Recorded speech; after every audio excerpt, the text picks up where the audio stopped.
Everyone, welcome to the Talks to My Dude podcast. Today, it's just me, your host, NickMyDude. So real quick, I didn't get a guest this week. I didn't really ask around too much, but I knew this was an episode I was gonna have to make in the future at some point. So I decided, why not do it now? So when I started this podcast, I kind of wanted to get a guest, weekly, whether it be content creator, friend of mine, or for several weeks now, Halo professionals to come on and just kind of talk and either share their thoughts or just kind of talk about what's going on in gaming. But I networking isn't my strong suit. Going out and talking to people is not hard. Uh, it's kind of not always my thing, and I don't know how to really approach people I don't know super well for something like this. With Cherished, Last Shot, Lucid, Scoopmeister, and Barcode, it was kind of like a business sort of transaction, which is fine, but I don't want this to be like that. I'd rather talk to content creators that I know, like John or Ranch Smoothie or Logistics Officer or um, Ash and Dragon last week or Anakim, who's not really content creators, but people that compete in the same spaces that I do and kind of like hang out with the same groups that I do. And I know them, and so I'm just doing this because it's fun. I want people to get to know people that I think are interesting. So I knew at some point I was going to be doing a solo episode. I'm going to talk about myself a little bit. There's some cool gaming news. Today is the Switch 2 Nintendo Direct was today. So they announced some stuff there. Uh, so I'm recording this super late into the cycle. Usually I would record these like at least a week and a half in advance. I'll be editing this in 2 days. It's going to come out this Friday. It'll be fine. But if it's not quite as cleanly edited as normal, I put myself under stress for no reason. But like I said, I knew I was gonna have to make a solo episode eventually, just by nature of like how I approach stuff and my vision for what I'm doing. That said, if you want to come on the podcast, and I don't know you super well, or we just haven't talked in a while, or I do know you super well and I just haven't asked you yet, reach out to me either on Twitter, Blue Sky, Twitch, Discord, wherever. Discord's gonna be a little harder because I do lock down my DMs. So if you want to do stuff and want to reach out through Discord, at me in a shared space, and I will get back to you as soon as possible. I'm pretty quick. Don't worry. I work from home, so it's pretty easy. And I'll get you on there. If you have content creators you think would be willing and would find it enjoyable to just kind of hang out and chat, uh, either let them know to reach out to me if you want them to take initiative, or if you are certain, keyword certain, they would not be offended about me asking them or bothered. I guess maybe not offended.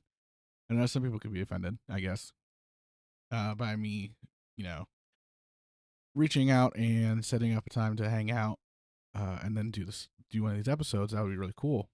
And they can be from any community. I'm not gonna like pigeonhole. It doesn't have to be like a Halo player. It doesn't have to be a Destiny player. I want this to be as broad as possible.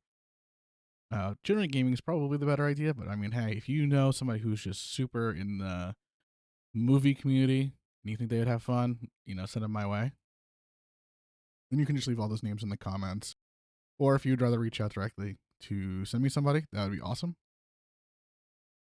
But that's kind of the status of like guests and stuff. I don't know. I don't have a guest lined up for the next episode. I will do my best to find somebody. So if you prefer to listen to the episodes with guests, I would check back next week. Because that's probably when I'll have a guest. I don't know who. It might be a repeat. Kind of just depends. But on the next part of the podcast, we have this other thing I've been thinking about. I'd like to get a co-host. That's going to be a little different for people who might want to reach out and join. Obviously, if I haven't met you yet and you want to hang out and then see if that's something you want to do or can do, obviously, please do. I'm always down to meet new people, hang out, and play games. It'd be nice to play some Helldivers with people if you play Halo or do whatever. The only thing I'll be asking of my co-hosts is to just find stuff you want to talk about when you're on, and then we'll figure out the schedule with guests and stuff. So there might be some weeks where it's just me. There might be other weeks where it's both of us and the guest. And when I say just me, I mean me and the guest, and then us and the guest, and then some just us. So if you're interested in that, let me know. Again, you can contact me at any of my socials. I will happily meet anyone who might want to.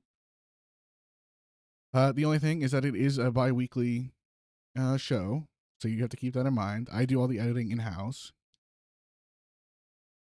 So yeah, if that's something you'd be interested in. I know I've got a couple people who have reached out before, and because I've put this on Twitter, so I've got a couple people who I'll probably reach out to and talk to about it. But generally, this is kind of the open invitation. Same thing for like if a content creator you think would love to be on the podcast or would find it enjoyable. If you also think that somebody would love to be on, like has talked about being on a podcast, just isn't sure what to do, you can send them here. Even if it's for a short time, that would be totally fine. It's better to have tried something and then not tried it, I guess. So if somebody's not sure, this is a great place for them because I will absolutely work with somebody that I vibe with. So yeah, so the podcast should be changing and not changing too much, but hopefully getting onto a track closer to what it was when I was doing like episodes with John and Dino Pillow and Ranch and Lodge. The Halo ones felt a little bit more interviewy, and it's supposed to be like a mix of an interview and just like general discussion about like games.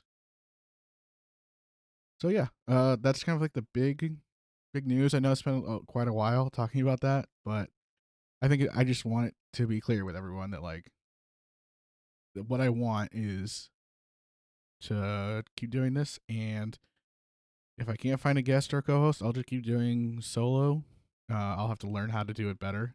This one probably will be a little rough, because talking for an hour straight with no assistance with somebody else talking is a little rough. In other news, I have been more consistent with my streaming. I know that I don't talk about my stream a lot on these, mainly because we're really kind of just talking about the other people at games and stuff like that. But I do stream on Twitch. I'm trying to fix my schedule, so I'm streaming Wednesday, Friday, Saturday, or Wednesday, Friday, Saturday, Sunday, so 4 days. No, not Wednesday. Sorry, Friday, Saturday, Sunday, and then sometimes on Wednesdays if I'm not editing, which I will be tonight, so I will not be streaming tonight. But this is in the past, so this would have been the previous Wednesday from when you guys see this video. Surprise! I hope to stream a more variety of games. Right now, it's mostly been Helldivers 2 and Halo. Some Guilty Gear Strive. But I want to do like Yu-Gi-Oh! I want to do some new games that are coming out and some stuff that looks interesting that has either been announced or isn't out quite yet. If you have game ideas, I will take them into consideration. I'm really hoping to try. What was it? Oh no, I am forgetting. I want to try Repo again. I played it with my friends on stream. It was okay. I don't know. It felt like a worse. What was I gonna say? A worse Lethal Company, but some people find it more fun. So maybe I just don't have the right people for that because my friends preferred, I think, Lethal Company a little bit. I mean, both games are cool. But what I will say is it's really nice to see these indie games getting so much attention because right now there is a lot of issue with triple A or quadruple A if you're was it Ubisoft for Black Flag. Uh, I think triple A gaming is in a really bad spot right now.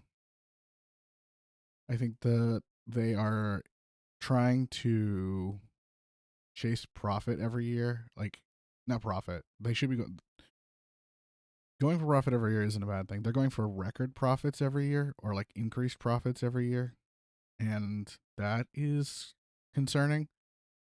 Because then we see stuff like $8 for the color red in Halo, and however many crossovers are in Call of Duty, which is already like $80. I think it's 70 or 80 just to buy the game normally for Black Ops 6, and then excuse me, and then another 30 for a bundle or 20 or whatever, and that's crazy. People are buying it though, and that's weird to me. I mean, it's like kind of like it's just weird to like. I guess you shouldn't expect a game to keep getting content after a certain point of launch without some sort of like DLC or something. I just think paying $30 for a skin is like egregious. And I've bought some of the Halo ones. When they did Spirit of Fire update, I bought the big bundle with all of the Spartan 4 stuff. Or not Spartan 4, Mark 4 armor. I think that was like 32. It might have been 40. Let me see if I could find that while I talk about it. So I was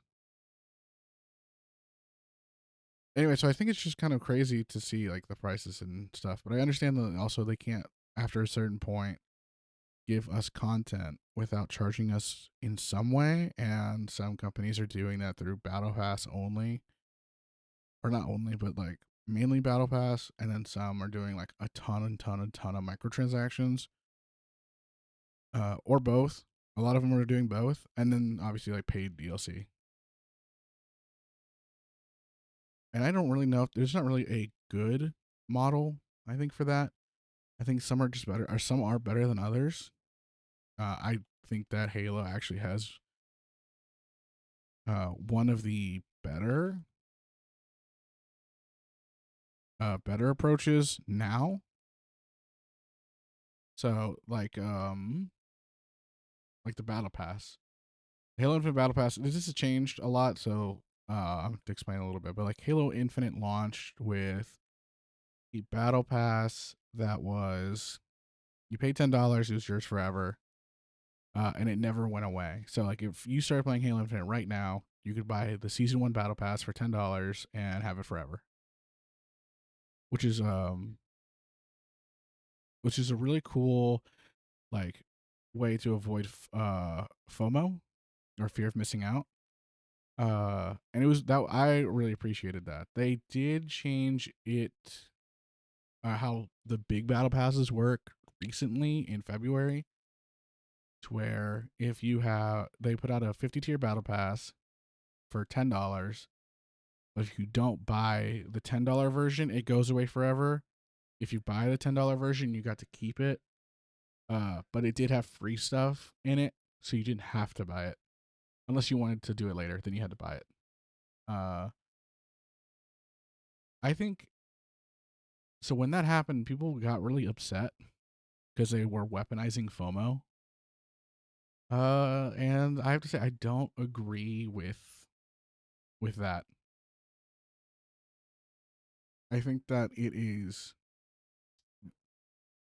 I don't want to say like, ooh, let's just be thankful for the lesser of two evils, but it's $10. You get 3 sets of armor, plus the coatings and other stuff. And right now, if you go to buy a armor 3 sets of armor from the shop, it's $30 for the. No, is it more? I think it's 32 for the current like big bundle, which is Master Chief, Linda, and Kurt.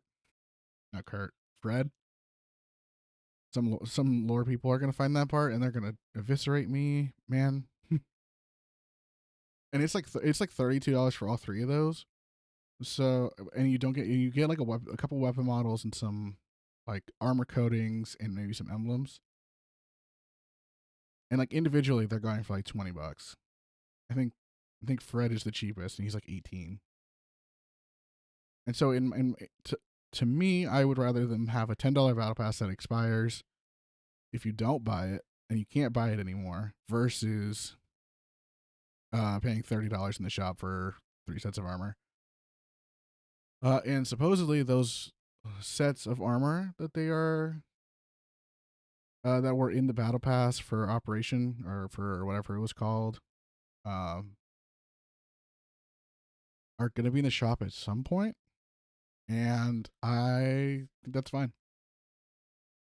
They were in a battle pass, and it sucks if you start playing Halo Infinite now because you can't get that battle pass, and you have to wait for it to come into the shop, which is not great.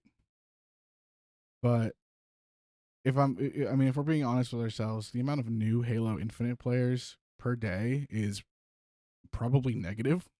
We're definitely losing more players than we're gaining per day. It just game is older, and when I say old, it's old in gamers' brains, not in like actuality. So it's old.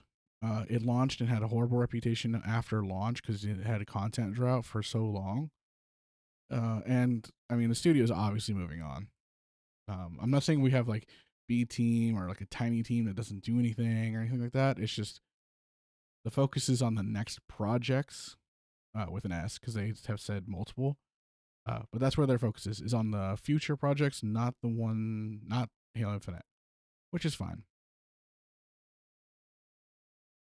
But I don't even know how I got into this topic. It was something about Halo, something about battle passes, uh, live service, yada yada.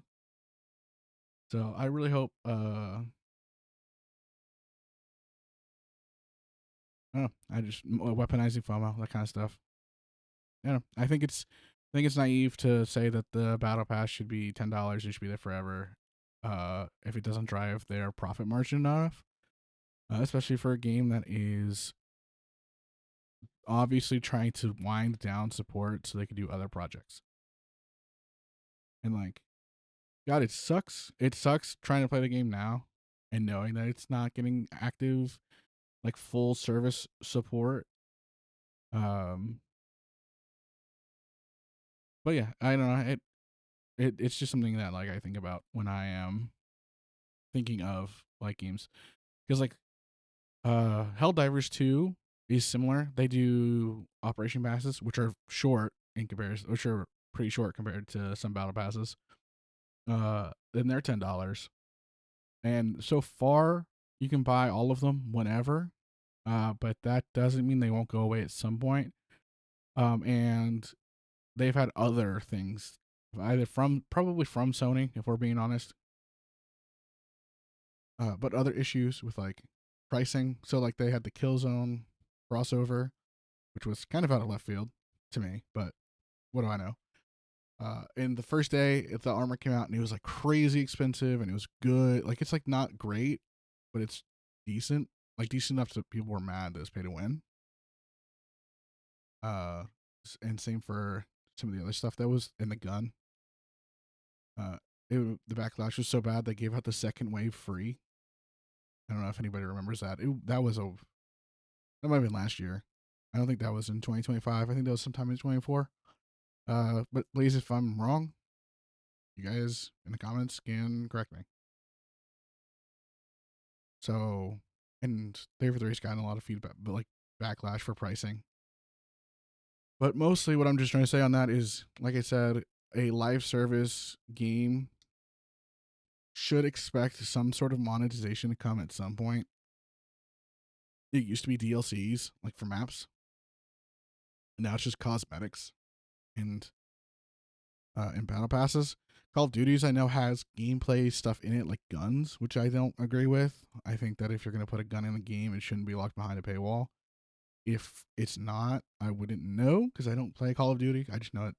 I haven't played Call of Duty in a while. But last time I played, there were guns in the paid battle pass, which is pretty pay to win and kind of sucks. I know Overwatch does the same thing with their champions or heroes or whatever you want to call them, but they come out for free later. I think after the season. So I mean, not the worst. Could be worse for sure. But it's still pretty bad because I remember Ramatra came out. I think this was Ramatra the first one. Not 100% sure. But Ramatra was like insanely powerful.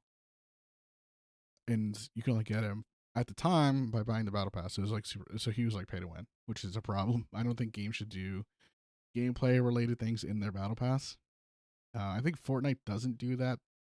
You could argue that the emotes are gameplay because you can do stuff with emotes, and like certain skins do pose problems for visibility, but that's more a design and not intentional, I would assume. Take a drink because I'm doing a lot of talking. We're 20 minutes in. It's it's rough. So, uh, yeah, battle passes are like at some point necessary for a game's development. Uh, I don't think Call of Duty is a good example. I think Halo is an okay example. I think Helldivers has a lot of good points, and then Sony has caused a lot of bad points. But that's you're never gonna have a perfect solution for everyone. I think my perfect solution is a combination of Halos and Helldivers. Actually, I pretty much would go with Helldivers as being the best battle passes. They never expire. They do have gameplay stuff in them, but they're not like game breakingly determinative of making you better at the game, like some Call of Duty guns might. I don't know if they've gotten any better about that, but like I said, like Overwatch was really bad about it. I don't know if the heroes have changed or anything, but yeah. So that's battle passes are weird. I think that they are not necessarily evil. I just think that they're implemented in an evil way most of the time. So it is what it is. But on to, I mean, I guess yeah, I'm gonna say good news. Switch 2 announced. Apparently, it's like super expensive for the version you can get in the states and outside of Japan. It's like 450, I heard. And then it's cheaper for a Japanese only version that only works in Japanese servers, which is weird, but very Japanese, if that makes sense. They are very uh Japanese people first country. So much so that like it caused drama in the Yu-Gi-Oh community for a little bit. Apparently, I think it's their version of the YCS, which is Yu-Gi-Oh Championship Series, or it might have been Nationals. You couldn't compete in the Yu-Gi-Oh tournament for to go to Worlds, I think, or to go to Nationals to go to Worlds or something.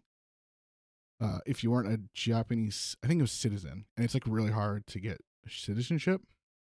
And some people are like really mad about that. And not to bring up drama,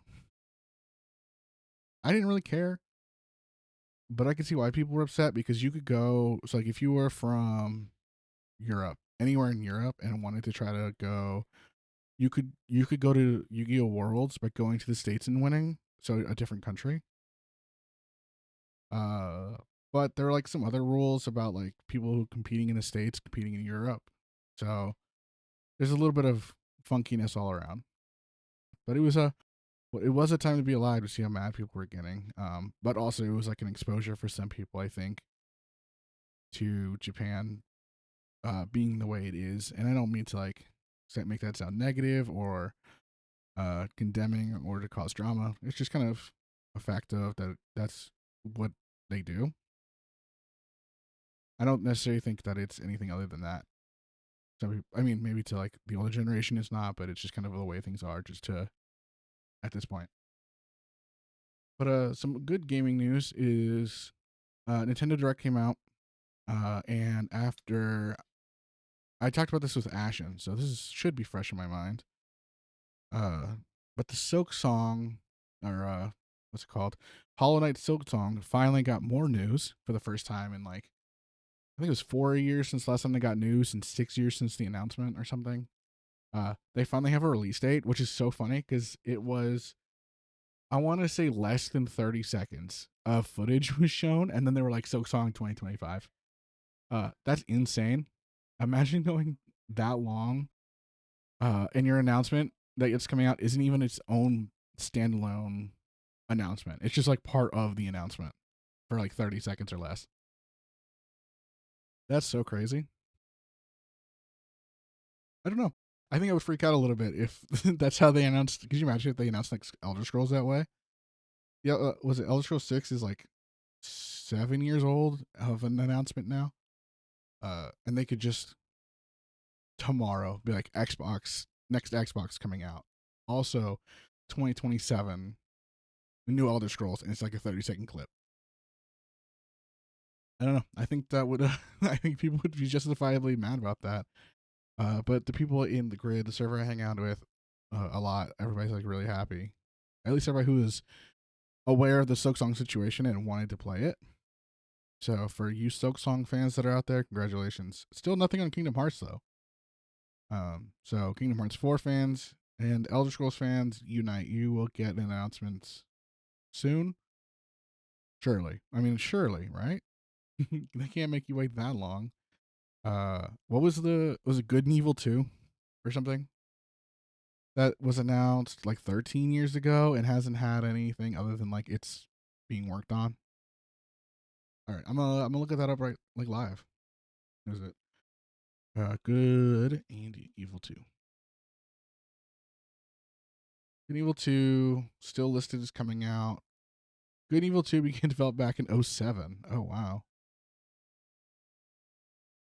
Is there anything as of I have a June 29th article from last year saying it's still in development.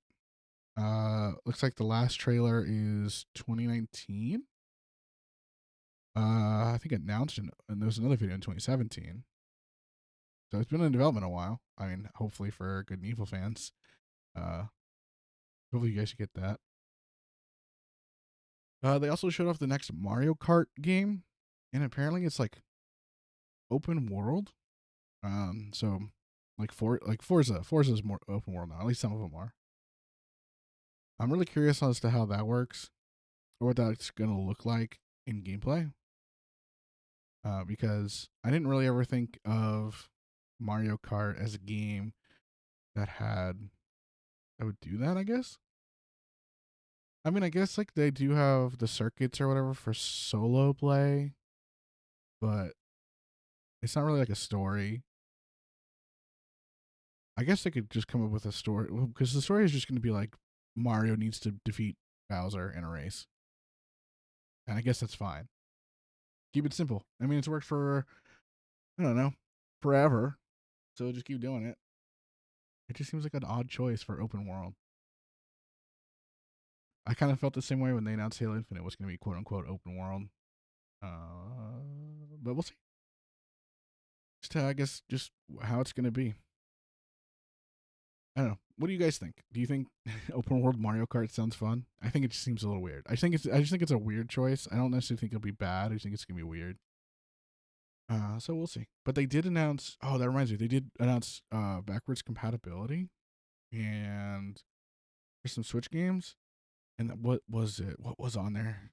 I know one of them was Luigi's Mansion, which is cool. I'm excited to. I might get. I want to play that eventually when I get it. If I get a Switch 2. Yeah, Switch 2. Shoot. Backwards compatible. There was some other games. That's probably not right. Do do do. No, it has Switch game compatibility. This is gonna give me the games. No, that's not gonna give me the games. And I know Luigi's Mansion was one. I think it was Pokemon Coliseum was another, which is cool. I know people. I saw that come up recently on Twitter, and a lot of people were really, really, really excited about playing that, and now they're getting to play it on their Switch. I don't know. I don't know. I don't know how excited people are for that, but like, I mean, that's cool. It is. I mean, the price point kind of sucks. I mean, it's a handheld that you get to take everywhere and can also play on the TV. Um, and you get a bunch of you can. I mean, Nintendo doesn't share. They have a lot of games that they don't put on any other console, so I guess that's cool. FromSoft is making a Switch 2 exclusive game that I think people are calling affectionately Bloodborne 2. Switch to FromSoft. and it's called Dusk Bloods. So Bloodborne is very funny. Uh, it's apparently giving off strong Bloodborne vibes. I'm gonna watch it. I'm gonna see if I can find the trailer quickly. Okay, cool. All right, I found it. I'm gonna watch this, and I'm just gonna skip through a lot of it.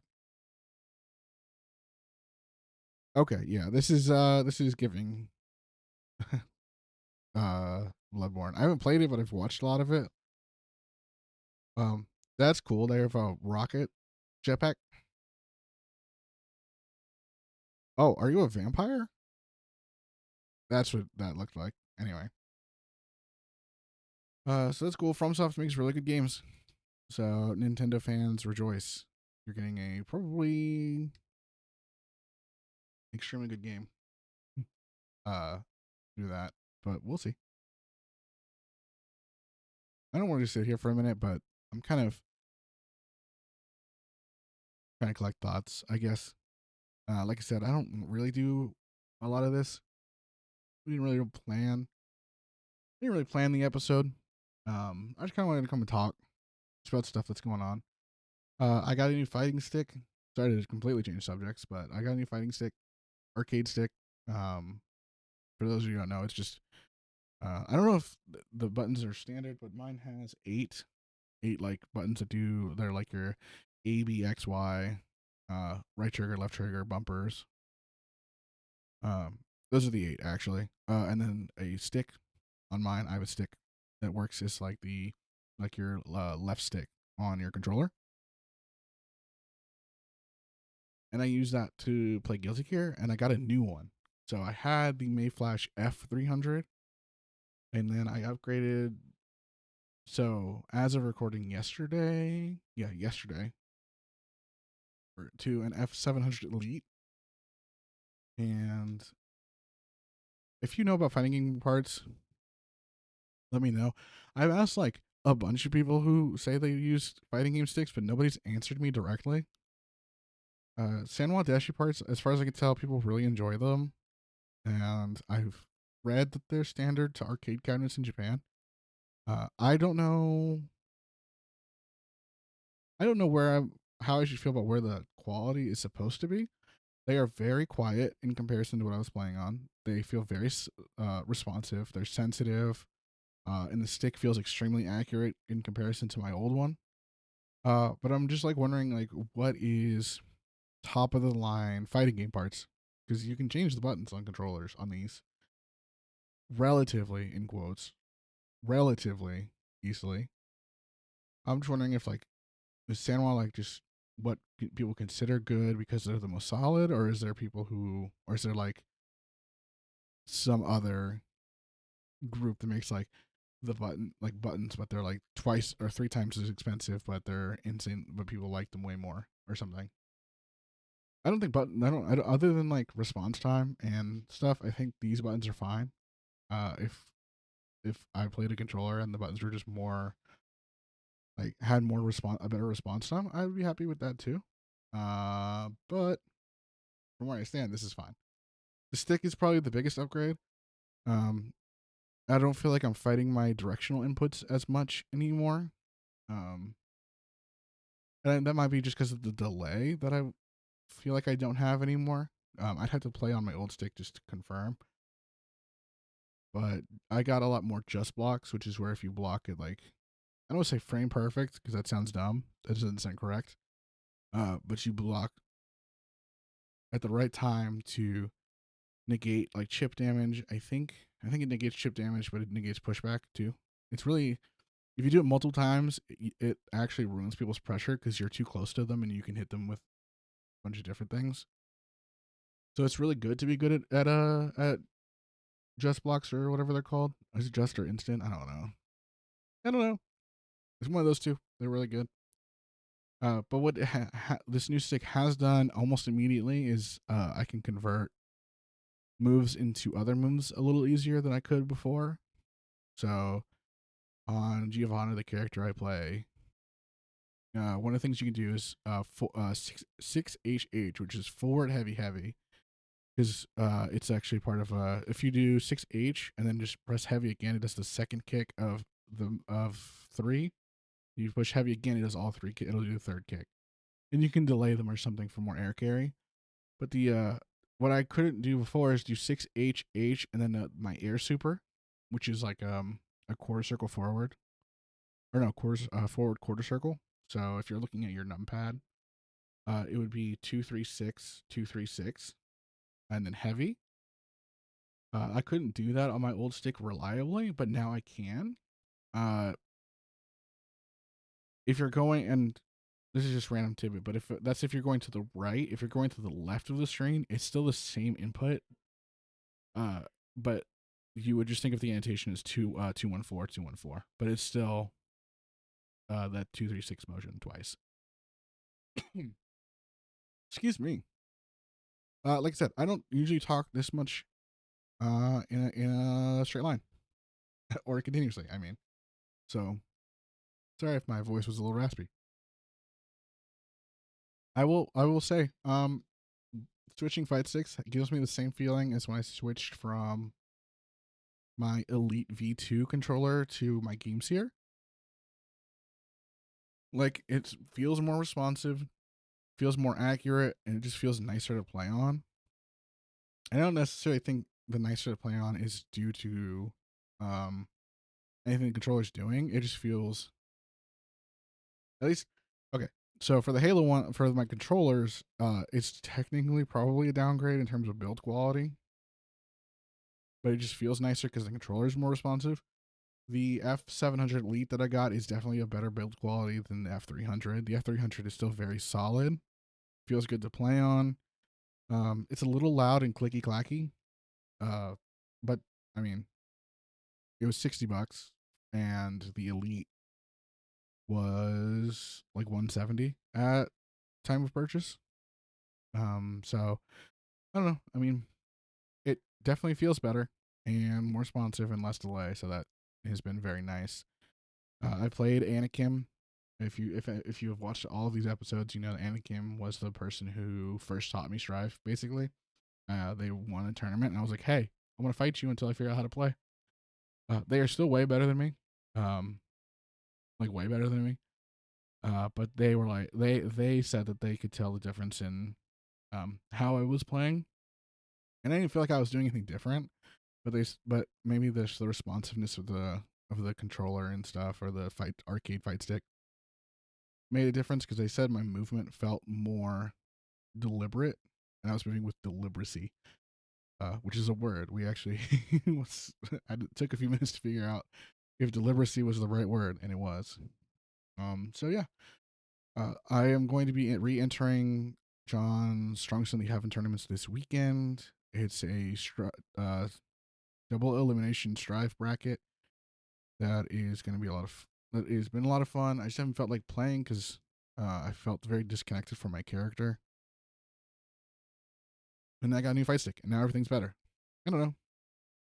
Maybe I was just really feeling the limitations of my old fight stick, which was supposed to be kind of my intro anyway. Like I said, it's like $60 at time of purchase, and I was going to only use it for like a month or two to see if I really liked it and then replace it. And I waited it instead like 5 to 6. I've been on it for a while. Since before Thanksgiving, so November, December, January, February, March. 5 months? Yeah, so 5, 6 months. I was only going to originally plan to do for like 1 or 2. So, much longer than I meant to. But so I upgraded to something that's more mid-core in terms of price and niceness.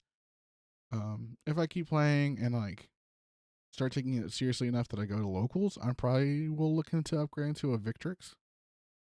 I forget what the name is, but it's like the Victrix Fight arcade stick or something. The only reason why I didn't get it is it's like $300. And that's kind of a lot for a controller. I mean, 170 was insane. But I mean, this should last me several years if I don't decide to upgrade it. So that's fine. It's gonna last a long time. That's actually so funny because the same day I bought this, I saw as I've talked about with other people, I'm a huge trading card game fan. I enjoy Yu-Gi-Oh. I play some Magic, but I'm mostly into Yu-Gi-Oh. But I play Magic on the side and Grand Archive on the side. And the Gundam trading card game, or I think they call it a collectible card game. I don't actually remember off the top of my head now. Had their beta edition launch in winter if you ordered it through Premium Bandai, which I missed because it got scalped. And then all the events near me filled up to well over capacity before I had a chance to register. And I didn't feel like winning a lottery to try to play. And I was like, man, how much are those cards going for? A sealed beta edition in English goes for $600 minimum, or like $550 minimum, from what I could find. So I ordered instead a few English cards and a sealed Japanese version of the Gundam trading card game beta edition for $90 or something, like around there, 90. Those are gonna be for collecting because I can't read Japanese, and I don't think I can play them anyway. But I mean, it'll be fun. If anybody's interested in Gundam and trading card games, I will play with you. I will figure out a way to use cameras to play remotely. But I'm really excited for that game. They've shown off some of the art, and like all the art is cool. It's all like new art. They credit the artists, which is really awesome. I know Pokemon does that. I know Magic does that, and I know Grand Archive does that. Um I don't know about One Piece or Digimon or like some of the other ones. I know Yu-Gi-Oh doesn't, which is a shame because Yu-Gi-Oh sometimes has some really cool art. But anyway, so the Gundam card game has these like super special rares. I don't know what to call them because the only place I can find anything listed about those rarities is TCG Player, and it just says like uh legendary plus plus or something. So, but it's like embossed, so it's got like you can really see the detail popping because it's embossed and stuff. And I want one of those for the Gundam Aerial card, but it's $900. So we're hoping that when I get my card in the mail, or my Japanese box in the mail, it comes one by accident, or not by accident, but like in the packs, because that would be really cool. But I think the full game launches in July, like July 5th or something. It's like really close to 4th of July.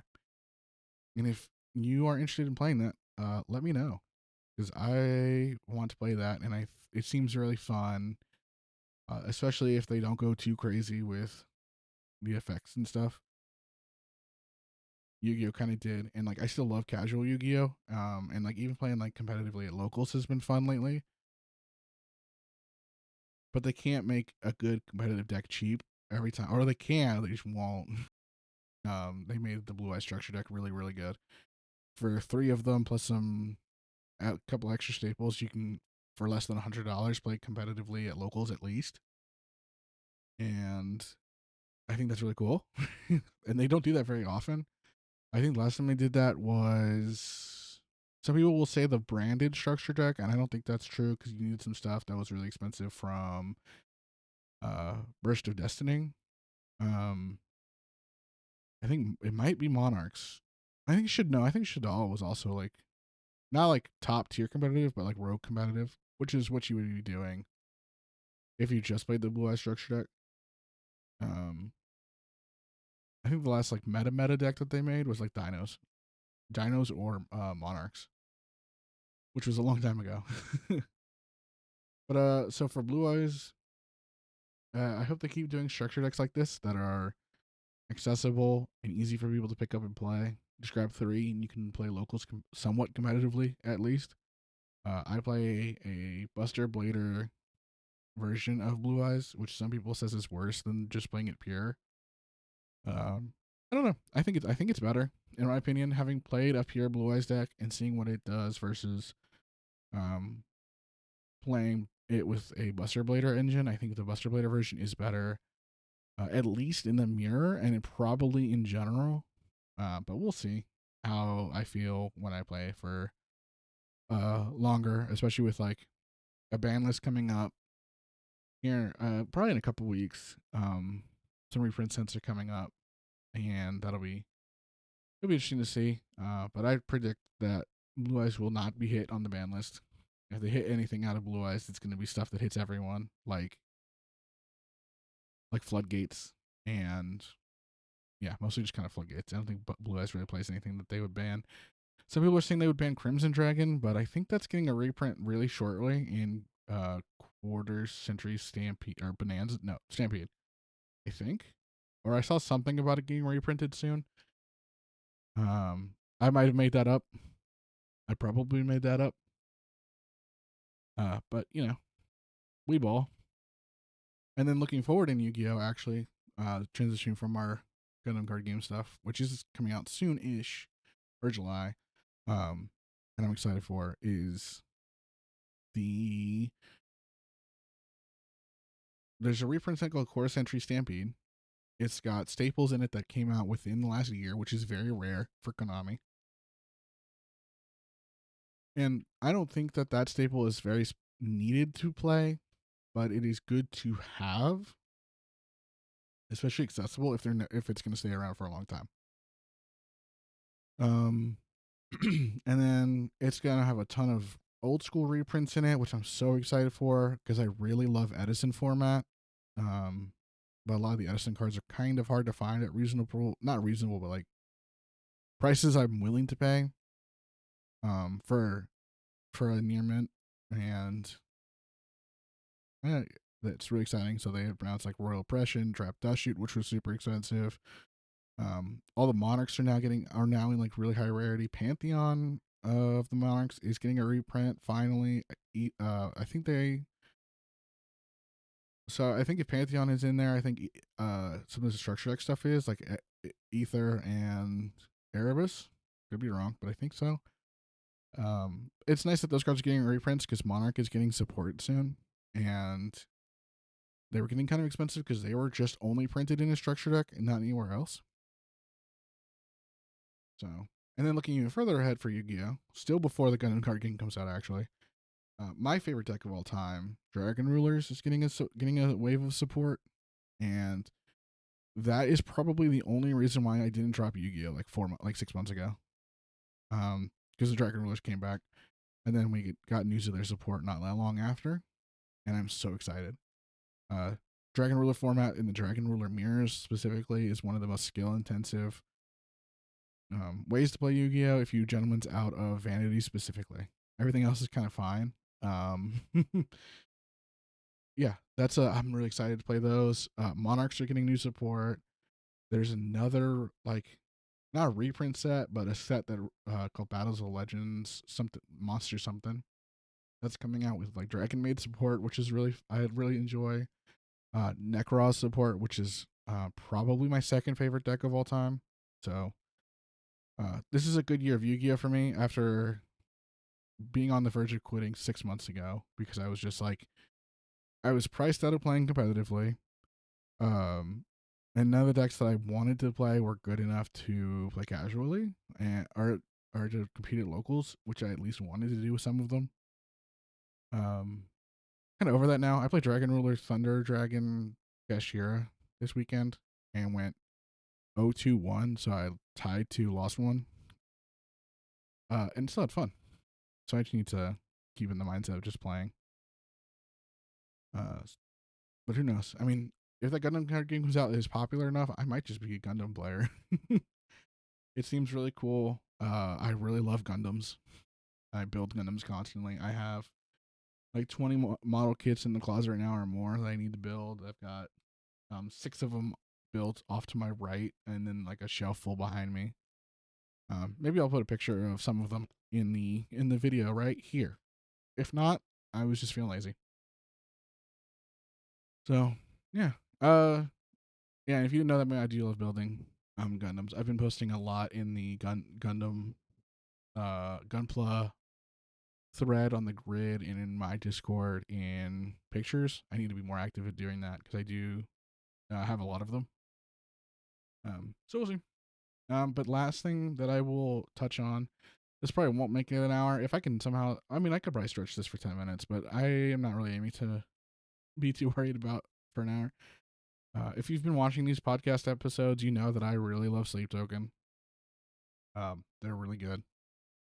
They're not everybody's cup of tea. I just really, really vibe with them, especially like their Take Me Back to Eden and This Place Will Become Your Tomb albums. I like Sundowning. It's just not my.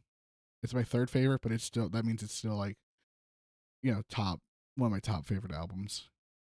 They released their new song at some I think it's mid March called Emergence, and they're releasing another one this Friday. So when this comes out, another song will come out called Caramel. Uh, and I'm like super excited for that.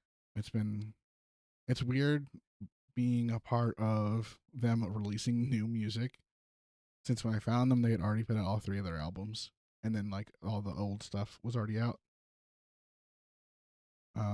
But it's real. They do these things where they put out teasers and like puzzles and all this other stuff, and some people got really mad recently. But that's just because they're impatient.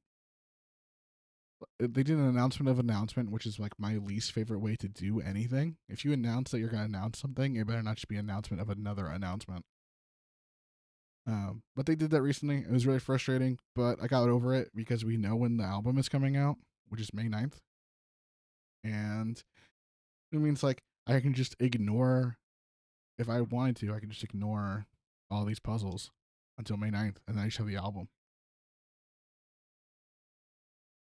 which is cool. Um, yeah. They actually had issues with their tour. They're going on an Even in Arcadia tour. That is I don't remember when it starts, but we got tickets. Apparently the bots on that were really bad, even with the pre-selling and limited tickets and transfer thing that some places did. A lot of places sold out instantly or like really, really, really fast. And it was just a bunch of bots buying tickets. So it's like so unfortunate. I know of at least one content creator who is like going crazy because they thought they got tickets and then didn't actually because they bought them through SeatGeek, which is um not where you were supposed to buy them through. Uh, Fun story, I almost did buy some SeatGeek tickets, and that would have been incorrect because the ticket sales weren't even live yet. Uh, and I would have wasted money. And they were also like way more expensive. So the actual price of the tickets was like 250, I think. Like 250. But the pre-sale at like the other places, which I'm glad I didn't buy, was like 700. And I went into that and said, to my significant other, I was like, hey, if these are more than like 4 or 5, I won't buy them. I love Sleep Token. I have resonated with their music and listened to it all the time. It's my number one listen to band for like a year and a half by far. Uh, I will not pay that much money to see any band perform. As much as it sucks to like have that be a thing that could have happened and did happen and is happening to people, I'm glad it didn't happen to me, but it does suck, and I feel for those people. Not enough to give them my tickets, but enough to feel bad for them. So I'm excited to do that. Yeah, I'm really excited to. It'll be my first concert. I've never been to a concert before. So a lot of my friends who have been to concerts or who have been to a lot of concerts are like really excited that one that I'm going to a concert for the first time. But two, they know of Sleep Token. I think they listen to them some, but nowhere near as much as me. And they're like super super excited that I get to go to a Sleep Token concert. For my first one because everything I've read about their concerts is they're really good. Um, Everything I've seen, they look really cool. The lead singer, known as Vessel, dances a lot. So, really excited to do that. I will definitely let you guys know if it goes bad.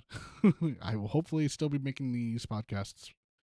Uh, when I go to that, I will definitely not tell you exactly when it is.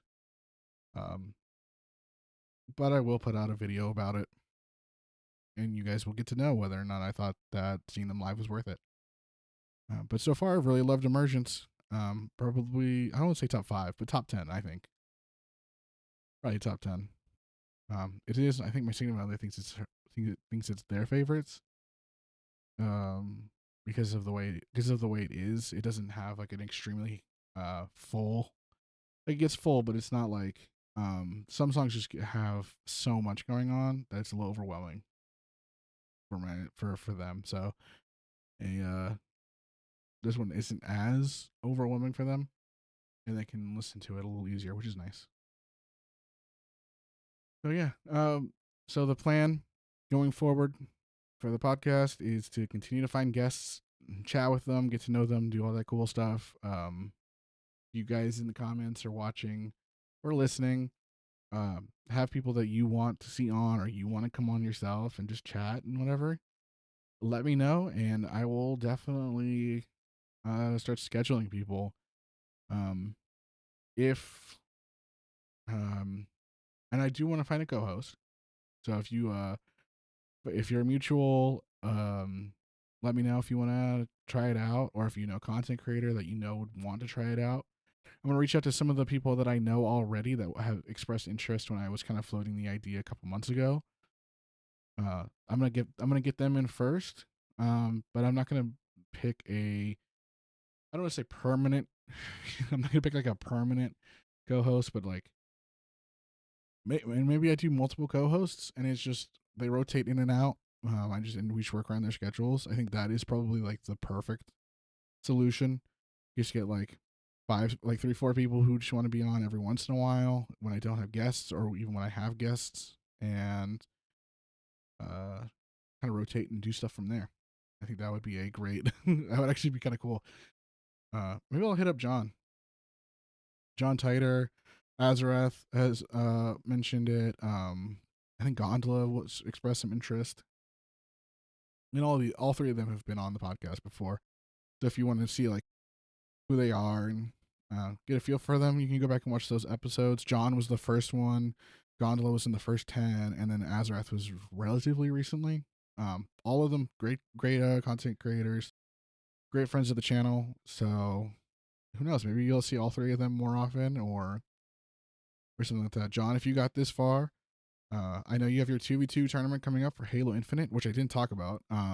There's a 2v2 Halo Infinite tournament next weekend with John on the Grid server. If I play in it, I will be making videos about playing in it. If I'm casting only, I will still make videos of it. The Grid, anybody from the Grid, you've got Halo clips and you play in that 2v2 tournament and you hit a sick clip, record it immediately. Don't use theater. Theater's a little broken. If you have to use theater, it's whatever. But I will make videos on that tournament for sure.